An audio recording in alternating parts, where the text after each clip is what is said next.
When I was 11, I picked stocks. I had the whole wrong idea. I was interested in watching stocks, and I thought stocks were things that went up and down, and I charted them. I read books on technical analysis. I read Edwards and McGee. I think that was the classic then. Hundreds and hundreds of pages. And I read that whole thing over and over again. I read everything. And I thought the first 8 years, I thought the important thing was to predict what a stock would do and predict the stock market. And then I read Ben Graham, when I was 19 or 20. And I realized that I was doing it exactly the wrong way, but it didn't hurt that I had that background and everything. And I rejiggered my mind, and when I read the book, The Intelligent Investor, and from that point, I never bought another stock. I bought businesses that happened to be publicly traded, but I became an owner of a business, and I did not care whether a stock went up or down the next day or the next week or the next month or the next year, and I didn't have any idea what it would do. I didn't know what the stock market would do, but I knew businesses. I'm a bright guy who's terribly interested in what he does. I've spent a lifetime doing it, and I've surrounded myself with people that bring out the best in me, and you don't need to be a genius in what I do. That's the good thing about it. If I went into physics, a whole lot of other subjects, I'd be an also-ran. But I am in a game that you probably need 120 points of IQ, But 170 doesn't do any better than 120. It may do worse, probably do worse, but you don't really need brains. What do you need? You need the right orientation. 90% of the people, I'm pulling a figure out of the air, but 90% of the people that buy stocks don't think of them the right way. They think about something that they hope goes up next week.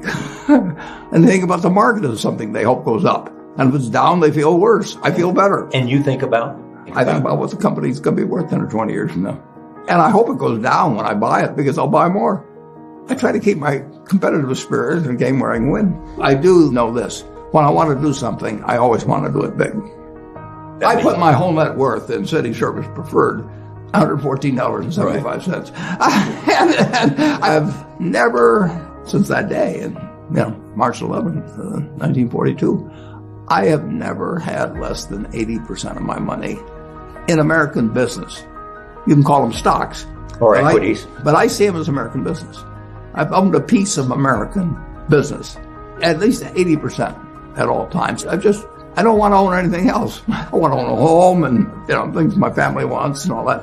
But owning 5 homes doesn't mean anything to me, because I'm going to be happy in one home, and there's a certain amount of things that go wrong with everything. And if I got 2 homes, I know I've got more problems and I don't have more happiness. What brings you the happiness? What makes me happiest is what I'm doing. I enjoy 2 things about it. One, I know I'll win over time. That doesn't mean I'll beat everybody else or anything like that. But I'm in a game that's very, very, very easy if you have the right lessons in your mind about what you're buying. I'm not buying stocks. I'm buying pieces of overwhelmingly American business. And I'm happy when I'm doing it. I'm happier when stocks are going down, because I can buy more of them with the same amount of money. I'd be happy if I was a farmer. I'd want farmland to go down so I could buy more acreage. It just makes sense. I'll tell you the second thing I really like. I like being trusted by people. I would rather do what I do with partners than do it sitting in a room myself, even though I might make more money that way. Let's pretend there is no stock market. Let's say I had to buy these privately, like you buy a farm privately, like you buy an apartment house privately. They're investments. So you're looking to say, what can I do with money I've saved to put it away so I feel good about getting it back later under any circumstances, but not necessarily on a given moment. But if I have a farm, it's going to take me a while. But people would be so much better if they actually didn't have a stock market in terms of buying businesses. United States economy, and it's very easy to look at the statistics on it. I mean, more people, a greater percentage of the American population is wealthy now, or having more income now than they've ever had. And if you look at whether Bank of America would give you their average deposit, I mean, you just look at the wealth that's out there. That doesn't mean everybody's wealthy, but it does mean relative to any other period of time, I mean, people have more money now. They get mortgages at lower rates than they've ever gotten. So if they want to buy a house or something, right today, you live in an environment where the bottom 2% in terms of income in the United States, the bottom 5%, and for sure the top 1%, all live better than John D. Rockefeller was living when I was 6 years old. John D. Rockefeller was the richest man in the world. And today, you can get better medicine, better education, better entertainment, better transportation. You can do everything better than he could.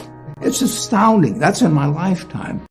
If you wanted to watch a football game, he still had to go there. And I can sit there with this big screen, and they keep showing me the replay, so that explaining to me what happened and everything. And maybe everybody doesn't have a screen as big as mine, but damn near everybody has a screen or an iPhone or a computer or access to one.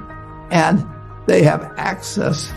When I was born, the dentist didn't use Novocaine. I mean, So there has been progress, obviously. Oh, And nowhere more than in the United States. there's no country that's done what our country's done. If you go back 3 of my lifetimes, you're looking at less than 1% of the world's population, closer to half of 1%, are sitting in this land.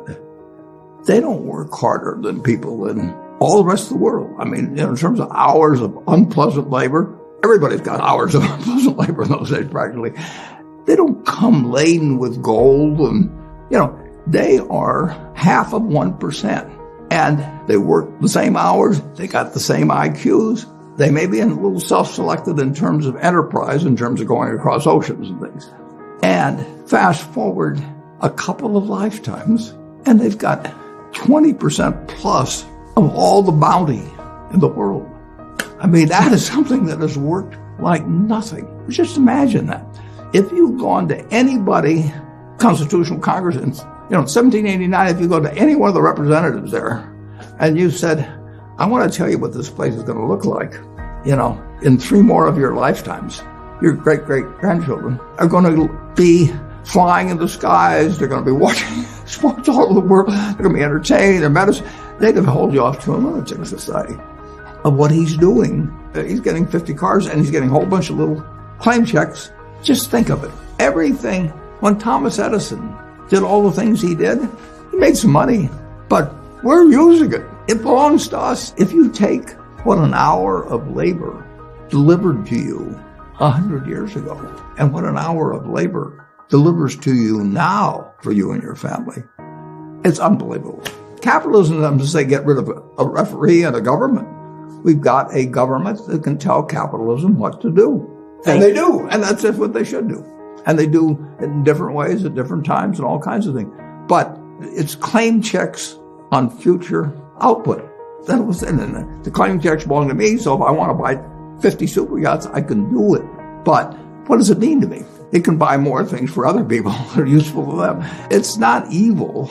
The federal government is the boss in the end. And they shouldn't screw up capitalism, and capitalism shouldn't screw up the federal government. It's very simple.